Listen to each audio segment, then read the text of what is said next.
বলেছি, আমি সালাম সাহেবের সাথে আমার কথা হয়েছে, ইনশাল্লাহ সকল নেতৃবৃন্দ আজকের সম্মেলনের ব্যাপারে অবগত।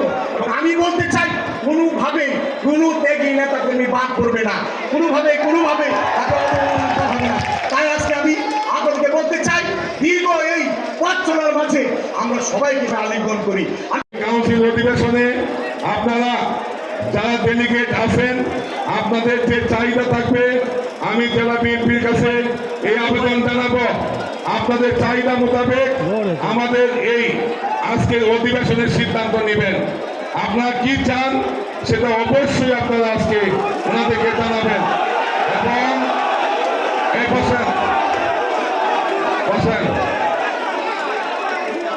এবং আপনারা বসেন।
সম্মেলনকে সফল করে তুলবেন।